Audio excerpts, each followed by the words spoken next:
You're listening to 105.3, The Gerblin, Dominaria's #1 music source for generic goblin noise. Hey gang, using the promo code MTGMudsta, all caps, will get you 10% off any order over $10 at Flipside Gaming. It'll also get you 10% off any orders of singles at Multizone.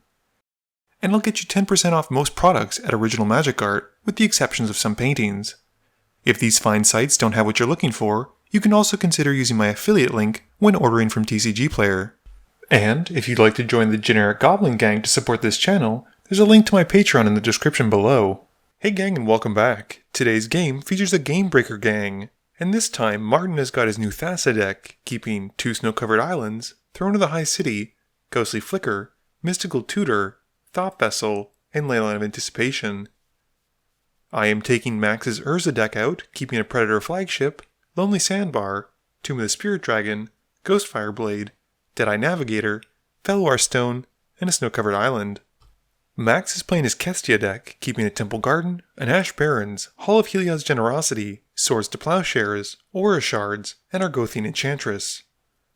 Malcolm is playing his Ephara deck, and I've just realized that all of my opponents have an M name, that's kind of freaky, and keeps an island, a plains, Recurring Insight, Minamo, Mystic Gate, and Winding Canyon. Max wins the die roll and starts us off. Before we get to Max's first turn though, Martin has a pre-game effect, putting out his Leyline of Anticipation. Max draws and plays a Temple Garden, losing 2, and then cycles Ash Barrens. Malcolm plays Minamo. I play a tap Lonely Sandbar and pass. Martin plays a snow-covered island. Max plays a forest and casts his Argothian Enchantress. Malcolm plays an island. I play a Tomb of the Spirit Dragon and cast Felwar Stone. Martin plays a snow-covered island. Max plays a Hopeful Eidolon, drawing from the Enchantress trigger. He then plays a tapped Temple of Plenty, scrying and passing. Malcolm plays a Glacial Fortress. I play a Snow-Covered Island and pass. At the end of my turn, Martin flashes in his Thought Vessel. Martin draws and plays a Throne of the High City. Max plays a Glacial Fortress as well and casts Kestia in his main phase. He draws from the Enchantress trigger and goes at me for 1 with the Eidolon. Before she connects though, he gets to draw a card from attacking with an enchantment or an enchanted creature thanks to Kestia, and I then lose 1 while Max gains 1. Max then passes, discarding down to 7. Malcolm plays a Mystic Gate and casts Ephara. At the end of Malcolm's turn, I want some of what Martin's drinking, so I flash in Shimmer Mirror, and once the mirror resolves, a Ghostfire Blade. I draw for turn and play a Buried Ruin. I cast Urza, gaining a Construct token as he enters. I then tap 2 artifacts to make 2 blue mana and cast Swiftfoot Boots. I then put the shoes onto Urza. I then tap the shoes to put the blade onto the construct and pass turn. At the end of turn, Martin flashes in Thassa. Martin draws and passes. Max plays a Gavany Township and goes to combat. He swings Kestia at me and the Eidolon at Malcolm. He draws 2 cards from Kestia's triggers, and then we take the hits. Max then casts Sigil of the Empty Throne, drawing from his Enchantress trigger, and passing. Malcolm draws and plays a Plains. He pays 5 mana for Venser, and then upticks the Planeswalker to blink a land and have it come in at the end of turn. I draw and cast Arkham Astrolabe, drawing as it enters. I then pay 4 more mana for Hammer of Nazan, which resolves and snaps itself onto the construct. Moving to combat, I swing the construct at Max, who doesn't want to lose his Enchantress and takes the hit for 11. I then tap more artifacts, casting a Mirrodin Besieged, and I pick Phyrexian as it enters. At the end of turn, I draw a card and discard Predator Flagship. Martin also responds, flashing in Stunt Double. He has it come in as a copy of Urza, making a construct as it enters. Martin draws and passes.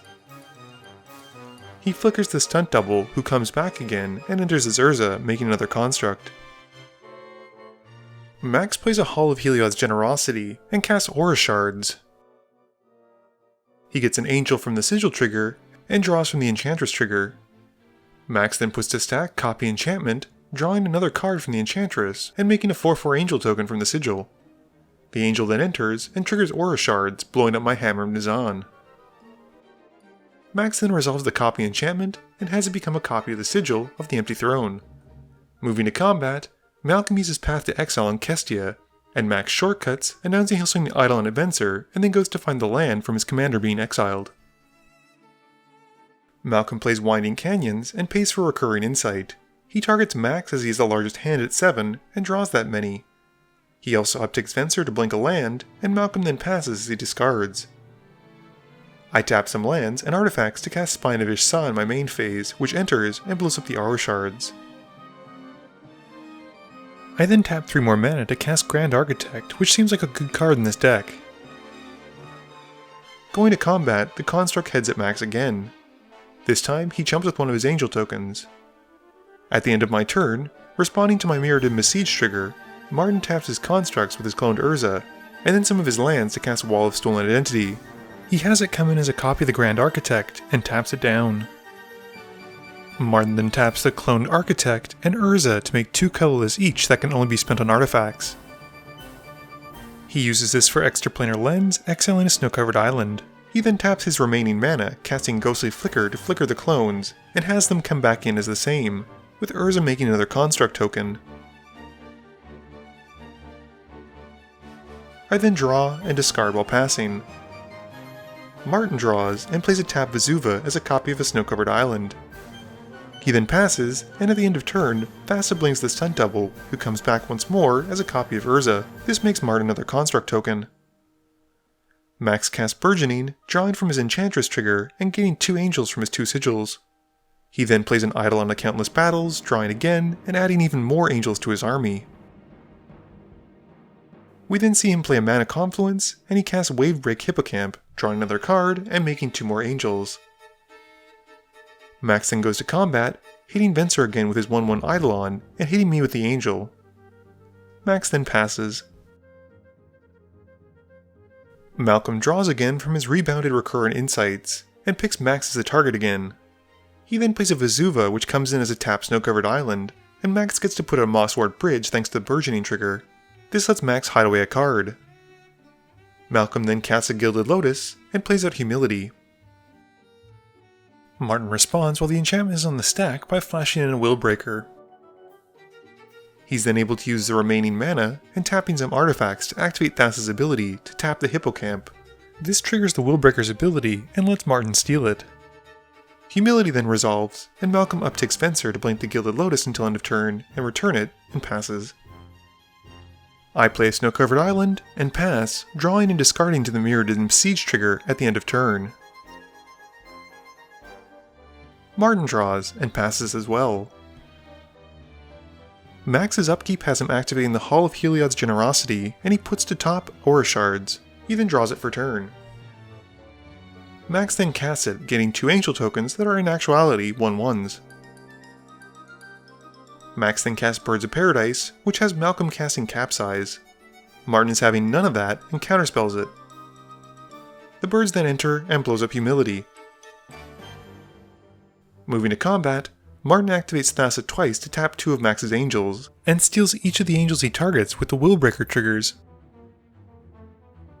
We then have a bit of a discussion about the Grand Architect and whether or not it should be untapped or tapped because the wall has lost all of abilities.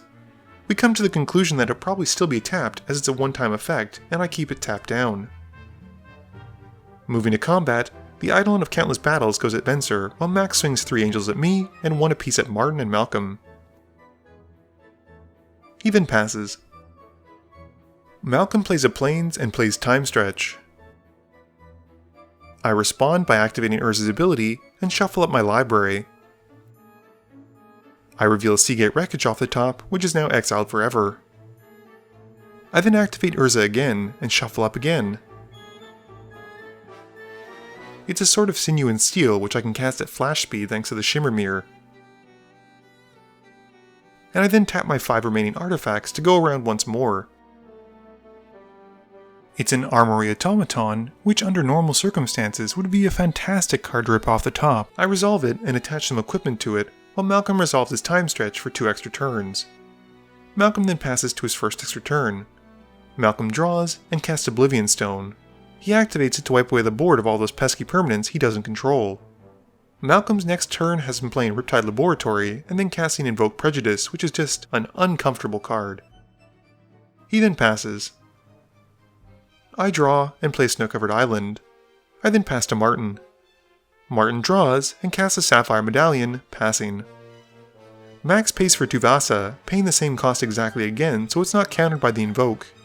Max then passes, and Malcolm uses Swords to Plowshares on it before moving to his turn. Malcolm plays a tap Flooded Plain, passing. At the end of turn, Martin casts Mystical Tutor and goes to find a Cyclonic Rift. I draw and cast Blackblade Reforged, passing. Martin untaps his lands, draws, and passes. At the end of turn, Max uses his haul to put the Aura Shards back on top of his library. Max draws and casts his Aura Shard again, which has Malcolm countering it with Spelljack. Max then loses 1 to cast Courser of Krufix, paying the cost again because of the Invoke. He reveals his top card, a Herald of the Pantheon, and passes turn. Malcolm sacrifices the Flood Plain to find a basic Plains. He then casts Omniscience, which resolves. We then see a Myojin of the Seeing Winds, which Martin responds to once he gains priority by casting Cyclonic Rift, and targets Malcolm's Omniscience. Malcolm counters this with Cryptic Command, and also draws a card from it. The Myojin then enters with a Divinity counter, and Malcolm removes it to draw a card for each permanent he controls, which at this point is 16. Malcolm then drops Soul Ring, Heliod, Star Compass, and then a Vesuvian Shapeshifter, who, with it on the stack, prompts Max to cast Swords on the Myojin. Malcolm counters it with Force of Will, and we all then realize that Malcolm is most likely going to win the game after drawing another third of his library and finding a combo win, so we give it up to him. Game review time. So, it's pretty much a tale as old as time. One person at the table pulled out ahead, and in this case it was Max with his crazy Enchantress and Sigil of the Empty Throne going on, and as everyone else was trying to deal with him, it basically allowed another person, who in this game was Malcolm, sneak in for a win. Max's Kestia deck certainly reminded me of Tony's, and it's pretty incredible to see how many cards that a Bant Enchantress deck can draw. Unfortunately for Martin, I don't think he was able to showcase his deck all that well. He did a lot of cool things involving Thassa and bouncing things, and how Thassa's tap ability worked really well with Willbreaker. I think the main goal of it was to try and steal some great ETB creatures from his opponents, flicker them with Thassa, and then have them come back under his control. It's hard to say whether or not I kept a bad opener with the Urza deck, but it seemed like I was able to do quite a bit. I will say that I wish I was able to use Urza's activated ability more often, and the few times that I did, it was great, but unfortunately got me cards that I wasn't really looking for. Malcolm's Ephara deck could have basically been any Azorius-based commander, cause let's face it, she didn't do anything for him. It was a very hard stack/control deck, and basically he planned on winning by looping things like Time Stretch, and then promptly beating face with Ephara.